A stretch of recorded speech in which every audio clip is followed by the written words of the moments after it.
Hello everyone, কাঁচা লঙ্কার official YouTube চ্যানেলে সবাইকে একটা ওয়ার্ম ওয়েলকাম জানাচ্ছি। আজকে যে রেসিপিটা নিয়ে এসেছি সেটা হলো একটা classic pasta recipe, that is spaghetti aglio olio. প্রোনাউন্সিয়েশনটা ডিফিকাল্ট হলেও রেসিপিটা কিন্তু খুব সিম্পল। তাহলে চলুন শিখে নিই। স্প্যাগেটি আগ্লিও ওলিও বানানোর জন্য প্রথমেই নিয়েছি হাফ প্যাকেট স্প্যাগেটি, নিয়েছি 15 থেকে 20 কোয়া রসুন, নিয়েছি 4 থেকে 5টা চেরি টমেটো, নিয়েছি 4টে লাল পাকা লঙ্কা, নিয়েছি শ্রেডেড চিজ, নিয়েছি 1 টেবিল স্পুন চিলি ফ্লেক্স আর নিয়েছি ফ্রেশ পার্সলে পাতা। প্রথমেই আমরা রসুনগুলোকে ছোট ছোট করে কুচি কুচি করে কেটে নেব। রসুন কিন্তু হলো এই পাস্তা রেসিপিটার মেইন ইনগ্রিডিয়েন্টস। আমরা অলিভ অয়েল আর রসুন দিয়ে এই পাস্তাটা বানাবো। এরপর লঙ্কাগুলোকেও কুচি কুচি করে কেটে নেব। ট্রাই টু ইউজ লাল পাকা লঙ্কা, সেটা যদি একান্তই না পান তাহলে নর্মাল কাঁচা লঙ্কাও ইউজ করতে পারেন। এরপর চেরি টমেটোটাকেও হাফ কেটে নেব। আর পার্সলে পাতাটাও কিন্তু ফাইনলি চপ করে নেবো। পার্সলে পাতা কিন্তু আজকাল অনলাইন গ্রসারি স্টোরে বা সুপার মার্কেটে ইজিলি অ্যাভেলেবেল, বা নর্মাল বাজারেও কিন্তু আজকাল কম বেশি পাওয়াই যায়। আমি একটা প্যানে 1 লিটার মতো জল বয়েল করতে বসিয়েছিলাম। দেখুন জলটা একদম ফুটে এসেছে। এই ফুটন্ত জলেই আমি প্রথমে দিয়ে দেবো স্বাদ মতো নুন আর দেবো হচ্ছে অলিভ অয়েল, দিয়ে আমি স্প্যাগেটিগুলো বয়েল হতে দিয়ে দেবো। এবার একটা প্রশ্ন আসবে যে স্প্যাগেটিটা কতক্ষণ সেদ্ধ করতে হবে। তাই জন্য একটা ছোট টিপস বলে দিই, আপনারা যে ব্র্যান্ডেরই স্প্যাগেটি ইউজ করবেন না কেন, দেখবেন ব্র্যান্ডের প্যাকেটের পেছনে একটা ইনস্ট্রাকশন দেওয়া থাকে যে কতক্ষণ স্প্যাগেটিটা সেদ্ধ করতে হবে। So try to follow that instruction. আমার এই প্যাকেটে এটা 8 to 10 মিনিটস বয়েল করার কথা বলা ছিল, তাই জন্য আমি মোটামুটি এটাকে ওই 10 মিনিট মতোই বয়েল করে নেব।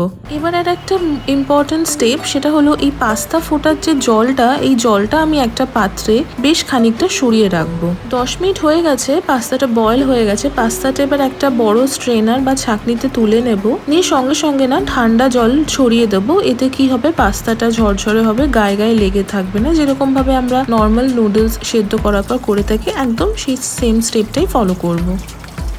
এরপর একটা বড় ফ্রাইং প্যানে আমি around 2 to 3 table spoon olive oil দিয়েছি। তেলটা কিন্তু গরম করব না, তেলটা দেওয়ার সাথে সাথেই আমি দিয়ে দেবো কেটে রাখা রসুনটা। আর ফ্লেমটা কিন্তু লো টু মিডিয়াম ফ্লেমে থাকবে। হালকা একটু সতে করে নেব, সতে করে নিয়েই দিয়ে দেবো হচ্ছে পাকা লঙ্কাটা। এরপর আমি দিয়ে দেবো হচ্ছে চিলি ফ্লেক্সটা, দিয়ে দেবো চেরি টমেটো, দেবো ফ্রেশলি চপড পার্সলে। তো এগেন এটাকে সতে করবো মিনিট খানেকের জন্য।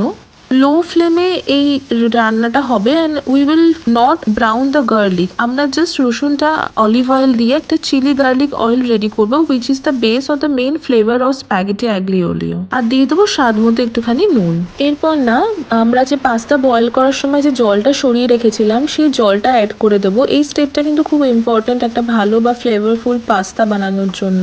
দিয়ে এটাকে আরো বেশ মিনিট খানেক মতো সতে করে নেবো।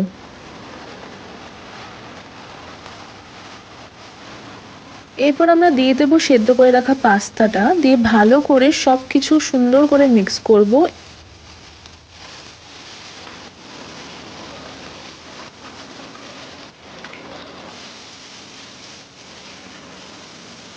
এবং লাস্টলি আমরা দেবো হচ্ছে ওপর থেকে শ্রেডেড চিজ। আমাদের কিন্তু স্প্যাগেটি আগ্লিও ওলিওটা একদম তৈরি হয়ে গেছে। সার্ভ করুন একদম গরম গরম।